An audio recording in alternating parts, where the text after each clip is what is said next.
of the United States of America and to the republic for which it stands, one nation, under God, indivisible, with liberty and justice for all.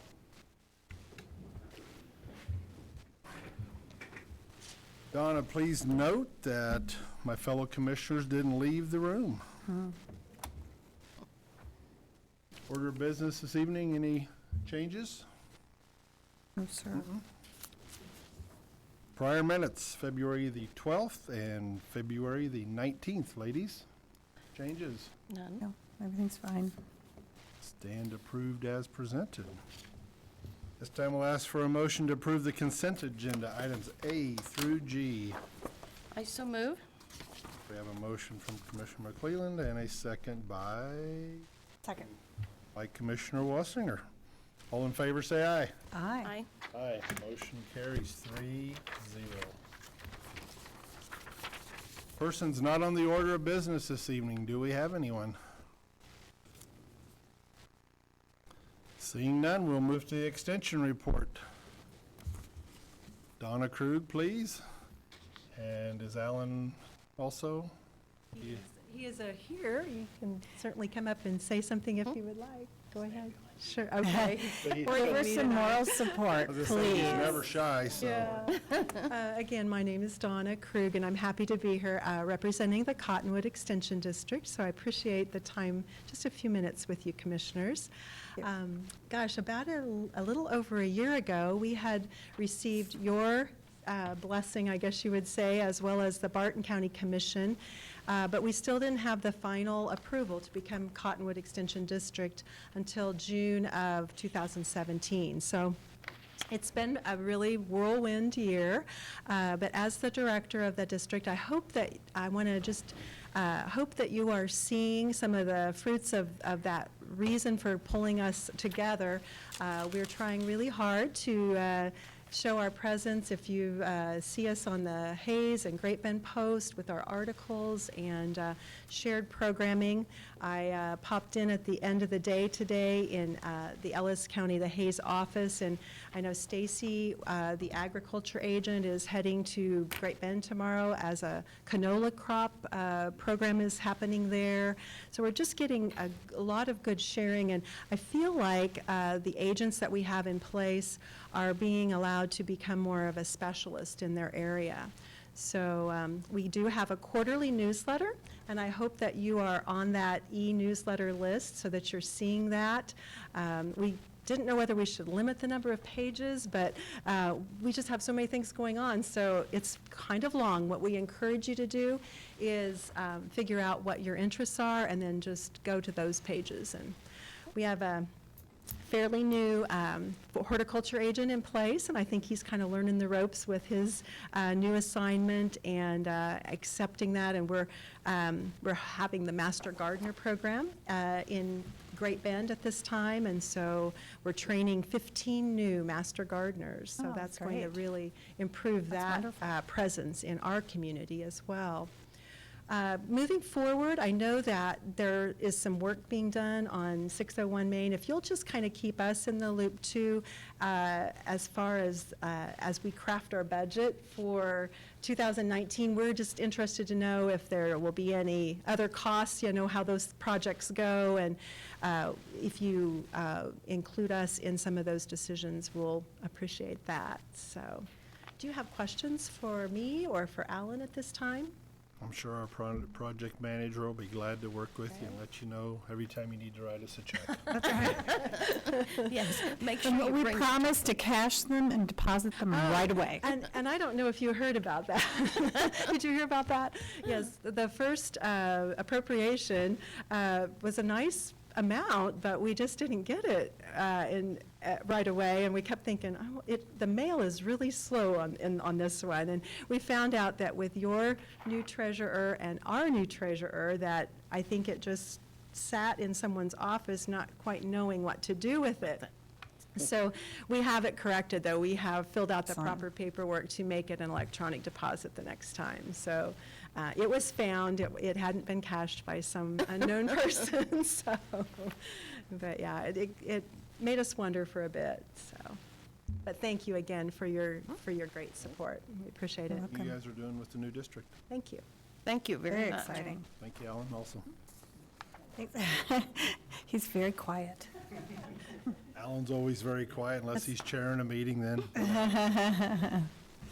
Next item on the agenda, City of Hayes paving assistant request. Bill Ring and his assistant John Brown from the City of Hayes this evening. Good evening, Commissioners. Bill Ring, Public Works Director, and with me is Mr. John Brown from the City of Hayes. He's the project manager. In your packet, you received a copy of a letter that John had sent us requesting assistance, as we've assisted other cities in the county. And we have had numerous conversations about this, and staff is fully behind doing this project, and I just thought I'd let John speak for a moment as to what exactly they're looking for. Okay. Thank you, Commissioners. It's a pleasure to be here. I think this is my first County Commission meeting down here versus In the courthouse, courthouse. And with the new title.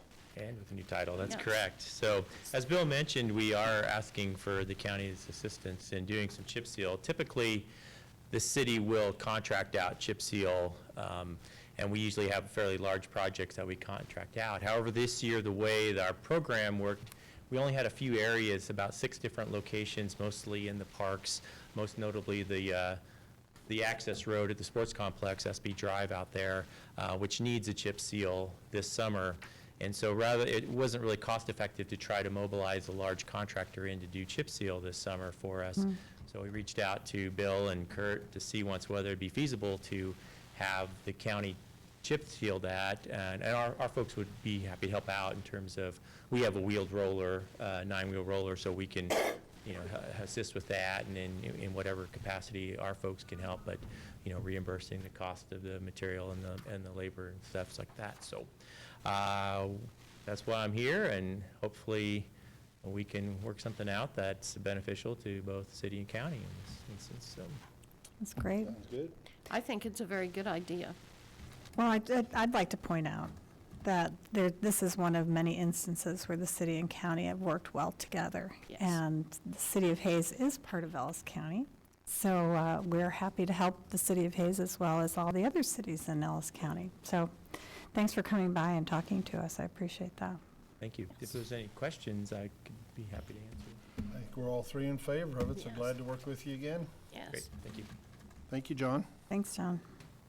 Bill, anything more to add, or no? No, I said staff's all for it. We've talked numerous times. I think we've got it laid out. Now that you've approved it, we'll just start to pick some tentative dates to work into both our schedule And and the theirs. city's schedule. All right. Thank you, Next item Bill. is Scraper Rebuild, Public Works, Bill Ring, and Keith and Jay, if you'd both come up also. Good evening again. With me, I've got Keith Bachman and Jay Wade from Foley Equipment, the Caterpillar supplier here, to discuss what we need or can do to our scraper. And let me apologize immediately, and I appreciate Commissioner McClellan's eyes, and she was better than I. In the discussion part, the second sentence, where it says use in 2016, I fat-fingered that, and reality should read 2017 for last year's Seen use. that too. So, anyway, I apologize for that. So, it's somewhat self-explanatory, other than what can be done to it, and I was going to let Keith address that as to how in-depth this is. You received both a quote on what it would cost for a brand-new machine equivalent to what we have, and for the certified Caterpillar rebuild, which is a little more than 50% less. We use this machine year-round. Some of the things that I didn't include, but that this is used in the landfill, like when we did the last cell work, we used this machine, we used our other small scraper, and we also used the landfill scraper. We use this machine because the volume is twice what the small scrapers are. Okay, we use this machine when we assisted with the sports complex and moved a lot of dirt. We also use this machine when we did the work for the airport runway project. So we use it a lot more than you might, believe, but, again, those were those combination projects where we work with the city, so. With that, I was gonna have, like I said, Keith kind of give you an overview of exactly what's involved. There was a link, and I don't know if you had time, there was a link in your commission packet where you could go to like a YouTube video and actually see a high speed in 3 Can I go see minutes. that or not? I saw part of it. So part of Okay. it to say, I know Jay has his computer, we could probably see it if you ladies want to. When we I were think down I've seen the rebuild, at Rebuild, I'm seen some of these videos Okay. before, so but it's very impressive. forgive me and- for not sitting and watching the whole thing. When we were at Topeka, it was a very impressive deal to see down there, how they showed us a couple videos, and plus there was actually a couple machines that they did while we was there. Just a quick question for Jay real quick before Keith, for you, and you might be able to answer it too, either one. Is this a trend you're seeing maybe from counties or townships? The bigger machines are going in for a rebuild versus buying new? Is that something you're seeing? Are we one of the first? Not? No, you're not one of the first, and it's a trend that's headed that direction. And I think Keith can probably speak on it even better than I can because he deals with them firsthand. But yeah, some of those machines, price-wise, are getting pretty substantial. So getting a second life out of those machines and so forth with these rebuilds makes a lot of sense. And from when we was at the rebuild school, it makes sense on dozers, scrapers, but not on the road graders unless it's the great big ones. Is that correct? Yes and no. So it just kind of depends on the situation. I can tell you on graders, when it comes to governmental discounts, are pretty substantial. So sometimes that makes all the difference in the world Okay. when it comes to the actual cost and so forth, the cost savings and so forth. But that's probably, would you agree with that? I agree with that, yeah, absolutely. So that's probably, a grader maybe is not quite as good a candidate as some of those other machines. So like our M2 graders that we have wouldn't, if they get 16,000 hours on them, let's say, would that be a good candidate, or are we gonna buy a new one cheaper? Possibly. I mean, it's hard to say. I mean, when the time comes, you know, if that's something that we want to look at, then we'll certainly Okay, give you those options and kind of show you what it looks like. okay. Thank you, Jay. Sure. I'm Keith Backman. I'm Prog Sport Rep for Foley. Thank you for having us, by the way. Glad you're here. I guess I'm here to answer any questions you might have about our rebuild program. As Jay alluded to, we do a lot of rebuilds. When I first started doing this job 15 years ago, we were averaging 5 to 10 a year. Now we're close to 40 a year. So yes, it is catching on. It's a very viable way to reduce your owning and operating costs for your machine, Yeah. just because of the cost of doing the rebuild. So, do you have any questions that I can add, or I do. I bet you will? He has all the questions in Sure the he does. world. Did you bring provisions? Oh, absolutely. Okay. I won't be that hard on him. On the first page where it says items covered under certified powertrain rebuild, reconditioned transmission and torque converter, is that gonna be using ours, or is that gonna be one off the crate, one off the shelf? How does that work? Typically, when we quote these, we quote rebuilding the components that we remove from your tractor. Okay, Now, when we get into these components, if we find damage, excuse me, if we find damage that's above and beyond what we had figured, sometimes we do step up and get a reman engine or transmission or torque converter from Caterpillar to install in the machine. But we would prefer using your own that we take out, just because of, we know the history. So, okay, does that answer your question? perfect. Down to the next item on the cab, and I read through all these pretty well, but it looks like you're replacing the wiring harnesses on the bowl, different areas, you know, all the sensors on the engine, transmission, wiring harness on the cab, like harness and gauges, is that gonna be covered or not? Yes, yes. Okay. We will replace all the wiring harnesses on this machine. Okay. We found that when we do these scrapers for large contractors, they want that, because those are the kind of things that end up costing you problems down the road as the machine ages. So yes, we will replace all of the wiring harnesses.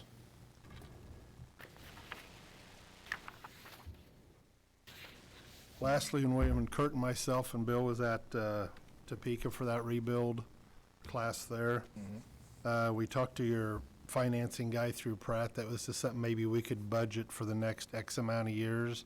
Would our scraper qualify for that or not? Yes, it would, absolutely, yes. So that's an option we can still look at? Sure. Okay. Because I know down there, he said like we could put it on for the next 5 years or Yeah, whatever. they have different options that are available, and it changes from year to year, but you can do like a 12 equal payments for a year. You can do a 6 months, no interest deal.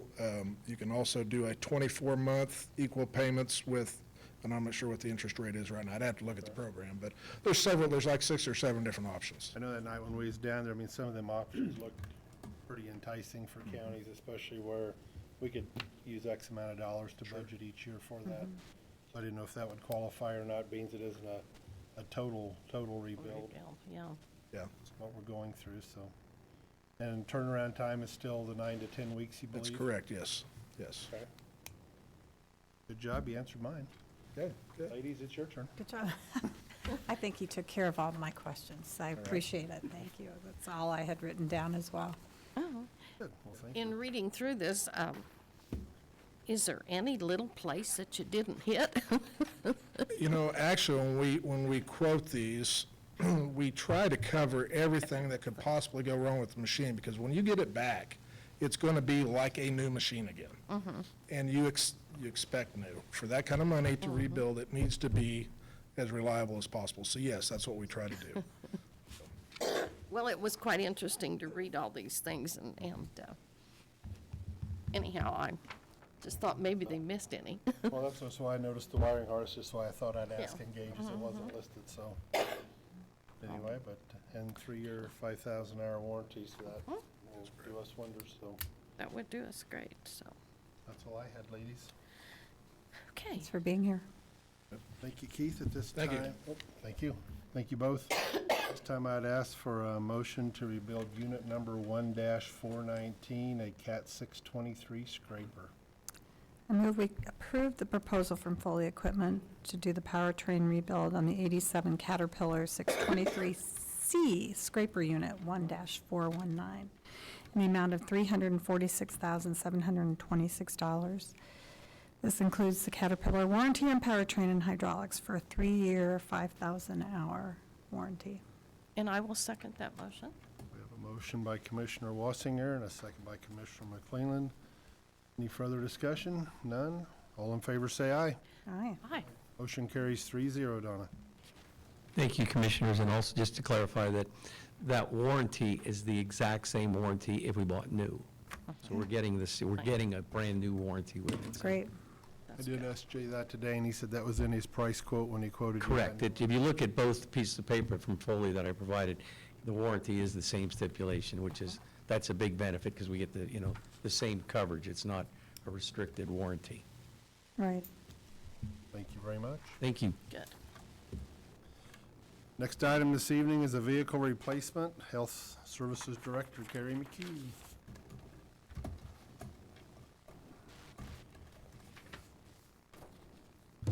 Good evening. Good evening. Health Services Administrator Carrie McHugh. As Commissioner Hazelworth just mentioned, we're in the process and had budgeted this year on the CIP to replace the 2004 Chevy Tahoe. That vehicle currently has 93,000 miles on it. Normally, we would drive that a little more and put some more miles on it, but Phil's been talking with me. The Tahoe here at the Administrative Center that's used for pool and the daily mail pickup has gone out of service. So Phil mentioned in an executive session, an executive team meeting, that we needed to replace that vehicle. We looked at it as an opportunity to move a vehicle that has a few more miles on it out of an emergency role and into a non-emergency role within the community. What we have typically done is tried to put the newer vehicles in the emergency response role. This vehicle that we are replacing was actually one we purchased from the federal surplus in 2012. I tried to do that. I looked at federal surplus, tried to work with them. They didn't find anything that really met our needs within our costs. Then moved to the state contract and the NJPA. This vehicle that I'm suggesting is just like, it's equipped identically to the one that was purchased for the appraiser's office just recently, with the exception we deleted the rear seat so that we could put equipment back there, and we added it's pre-wired for emergency response capabilities. The quote from NJPA is $40,917.67. I guess my only problem was, Kerry, when I got this in the mail, there was no price range, no nothing. I wasn't gonna give Okay. you an open checkbook. Well, and I understand Like that. Cadillac Escalade for a response No, vehicle or no. something like that. And we talked about several options within the agencies. So it really, until today, we didn't finalize that, so I didn't have that. And I'd be glad to table this till next week and show you and give you the copy of this document if you so choose to do that. I think that's a We're good idea. really not in a have to do it today type of mode. My other question is, did you check local dealers? I went with the contract because the numbers I saw with local dealers when we looked at some options were much higher than this. Now, I know in the past we have talked with local dealers about matching these prices, and we'd be glad to do that if that's what you chose to do. I mean, I think we need to give our local dealers a chance. I mean, they pay a lot of taxes in our community, whether it's a Chevy, a Ford, a GMC, I whatever it understand may that. be. But I just think we need to give them an option. I'd be glad to do that. That's okay, isn't it, I think so. ladies? Your thoughts? Is that all right? Yep. Okay. Let's shop local first, and then we can use the Okay. NJPA. I'll be glad to do Jerry? that. Thank you. Thanks. Fire Department Annual Report, Darren Myers.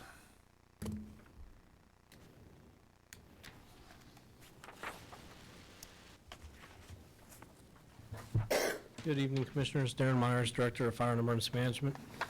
I guess a little bit tonight for communications as well. I'm just here to present the Fire Department's annual report from 2017, which was included in your packet. I won't obviously hit all 4 pages of the document, but I just wanted to hit a couple key points just to point out what we've accomplished in 2017, kind of what we're looking at this year and a little bit of next year. Last year, the fire department responded to an increase of 23% in fire calls, emergency calls for service, which was also an increase from the year before of an additional 23%. So as you can tell, the overall call volume is not too high. However, when you're looking at that much for a significant increase for a fire department, it does add up. On top of that, when we're looking at the individual call, depending on what type of call it has, we have a turnout on average per company of just over 11 firefighters for every single call. Which I didn't include in here, and it was an error on my part, on a structure fire call, we actually average right around 35 to 36 firefighters that respond for a structure fire.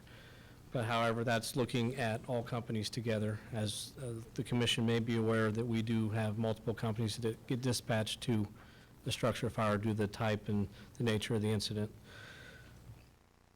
For 2017, some of the key things that we did is the commission's aware we purchased the new rescue vehicle for the Victoria Fire Station. We had about a dozen firefighters complete the 160-hour Firefighter 1 trainer through state and national certification through the University of Kansas. And we also implemented the automatic aid agreement with the City of Hayes, which we've had a significant amount of help in both ways, for both how the county helps the city and how the city helps the county. And I'll talk a little bit into that in a few minutes about the ISO evaluations, the Insurance Services Office. Moving from that into the communications, the commission is aware that we've replaced a lot of equipment over the last year and a half through the communications center out to each individual emergency responder in the county. So it touches each one of us from the time that 911 call hits the dispatch center to the time we report assignment complete from any incident. So that includes all the call-taking software, how we record the phones, how we dispatch resources out, and how we talk on the radio. So a big portion of what we do in the emergency communications field has been significantly touched over the last year and a half. Moving on from that, There's several notable incidents last year that we did respond to. 1 year ago to date, half seemed like the state of Kansas was burning.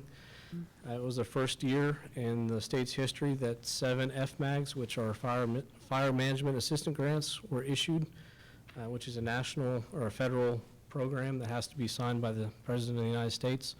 7 of those were signed within the state of Kansas, and Ellis County Fire Department assisted with 4 of those from the counties in Ness, Reno, Russell, and Rooks County. So we lent out a lot of assistance. As well, at that same time, while we were traveling resources back and forth, we also had our large fire that anybody can date, nothing bigger than all the way back into the 80s, which was up there on the Codell Road where we burnt, well, we didn't burn.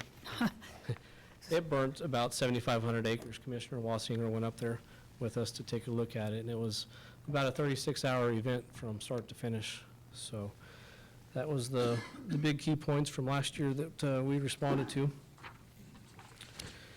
Looking at this year, we have budgeted to replace another vehicle over in Ellis, just like the one we purchased and is within weeks of getting done for Victoria.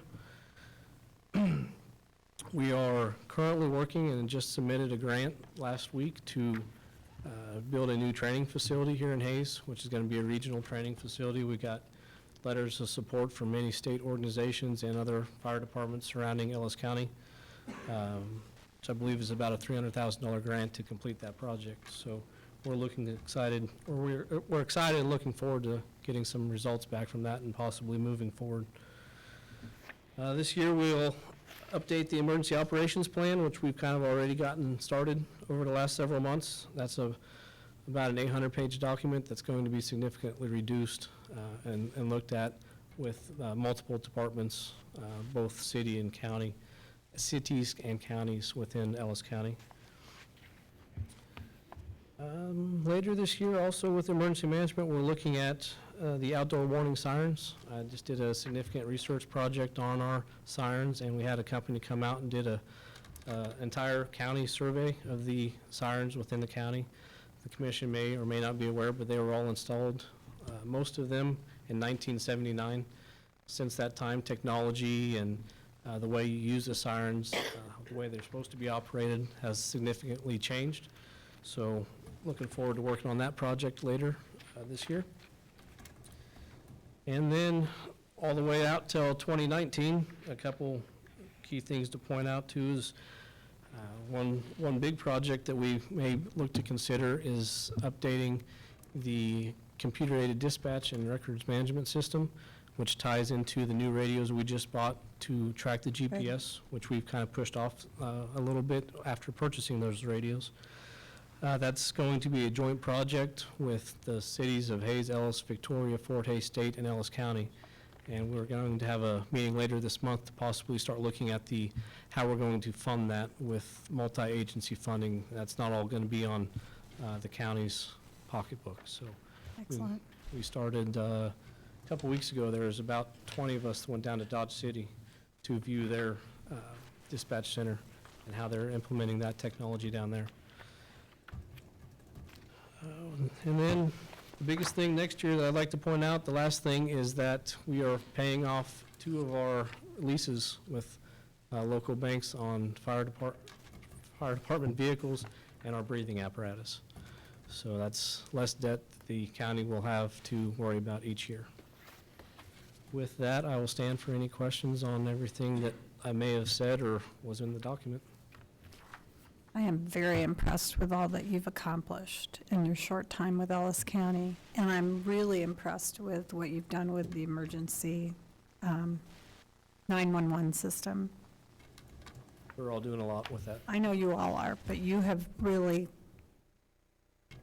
educated yourself and taken the ball, and I'm very impressed with that. I'm very proud of what Ellis County, all of you in Ellis County have done, so.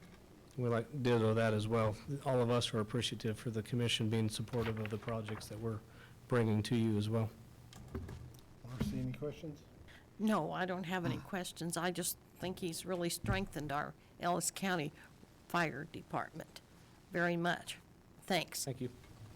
I have nothing. Thank you. Thanks.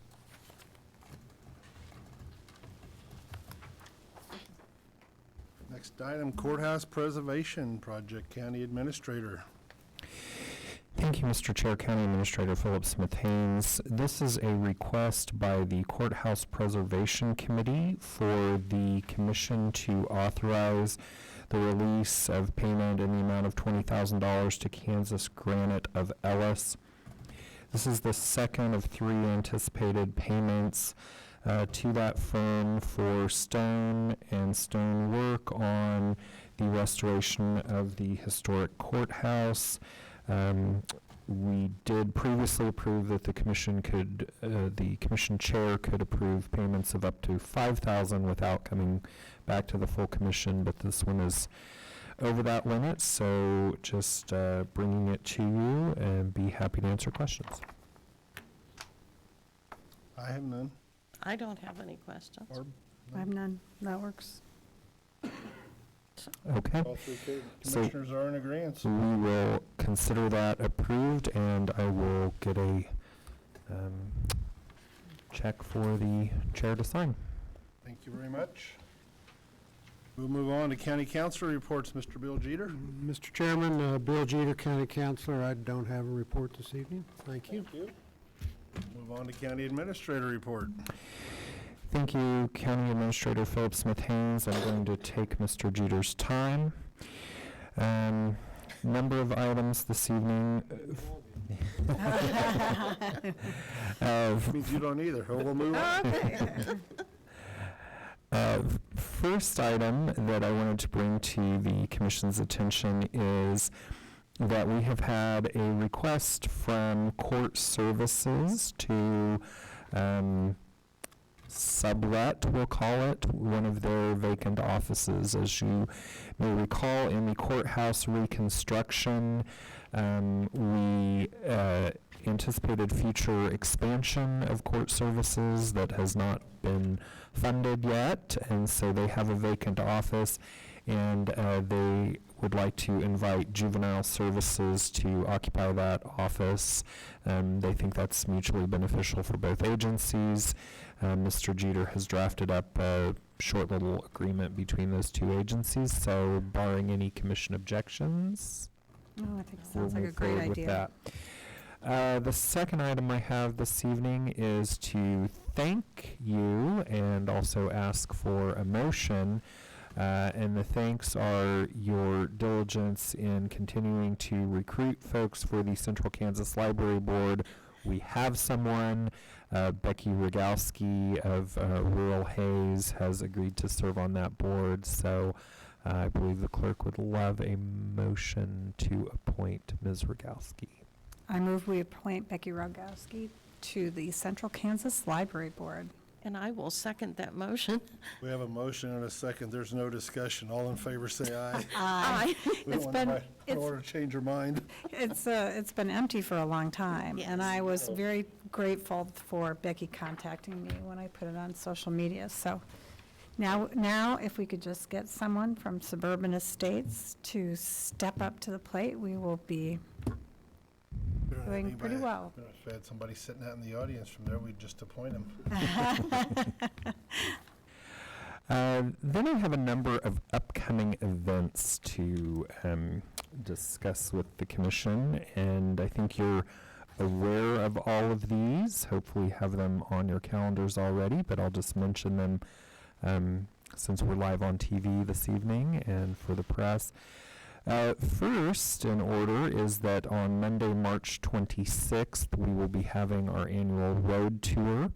So the commissioners are aware of that and have that on their calendars. We'll be convening here at 718 Main at 8:30 that morning and go out in one of those high-quality vans that have the bars in the back probably, but I'm going with Kurt.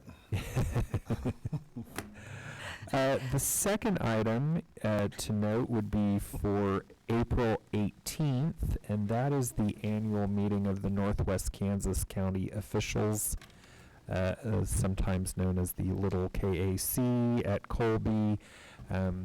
Clerk Maskus received information on that today, so we would like to know how many RSVPs that we need to make for that. So if you could pass that along to myself or Donna, that would be excellent. Third is the Kansas County Commissioners Association meeting, which will be held May 1st through 3rd this year in Wichita.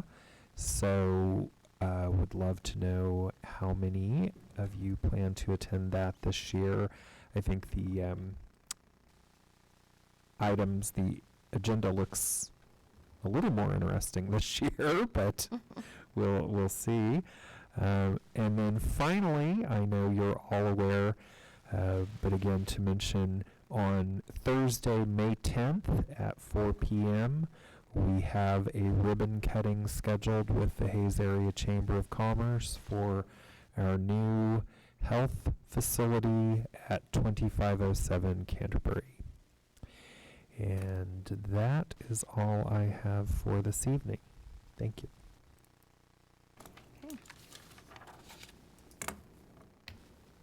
Commissioner reports? You really want to know what all I did? We'll move on to Barb. No. Well, let's see, in the last 2 weeks, I have attended the floodplain meeting. I've attended a strategic doing committee. I was on the radio show. I had a High Plains mental health meeting. The legislative coffee took place in Ellis. I visited with the One Oak Pipeline Company, and also I had attended a workforce youth committee meeting in Great Bend. Thank you very much. Sounds like you were busy. I was. My 20 hours was gone. There you go. Commissioner Wassinger? Well, I won't give you a listing, but I did hand out the brochures from Sunflower Electric's solar farm, which is in Johnson City, Johnson Corner, and it looks pretty amazing. So I congratulate the cooperative for all that they've done, and the Lieutenant Governor came, which was pretty exciting. Him and his brand new job, so he was freshly there as well. And then also attended the KAC meeting, the governing board meeting this And you week. also So attended the FSA meeting. yes, I did. Okay. I did in the watershed meeting as well. Yeah. So They you can be said busy all the time if you They if said it you was want very to. nice that you came to that. I enjoyed it. Lots of good information. Went to the FSA meeting after Barb left. You thought it was later. I thought it was an hour after she was there. That's when I put it in my phone, so that was an oops. But anyway, Well, at least you were represented. yep. I had another appointment that day. Met so- with the One Oak folks also, and tomorrow morning I'm doing the radio show with county administrator, so Good. Which is it's like a blue moon. it is. We're glad you're going to be there. But like twice in the past couple months. That's just, I don't know. That's more than, yeah. I'm doing all my penance, I guess. Gosh, Next, we'll move into executive session if we have no further reports. And I would invite the 4 people that are going to be in executive session to please come upstairs and stand outside in the hallway, and we call you in one at a time so we don't have to come down here and snatch you each time. Okay? Yes. Perfect. Would you like the motion? I would like a motion, please. I move the commission recess into executive session along with Administrator Philip Smith Haynes, Counselor Bill Jeter, and as requested, Darren Myers, Carrie McHugh, Mike Leiker, and Bill Ring to discuss evaluations of appointed department heads pursuant to the Open Meetings Act exception for personnel matters of non-elected personnel, KSA 75-4319B1, with the executive session to begin at 5:45, and how long do you think we're going to need? And end at 6:30 p.m. Do we have a second? I'll second that. We have a motion and a second to enter executive session. Further discussion, all in favor say aye. Aye. Aye. Aye. Motion carries 3-0. What about the first one?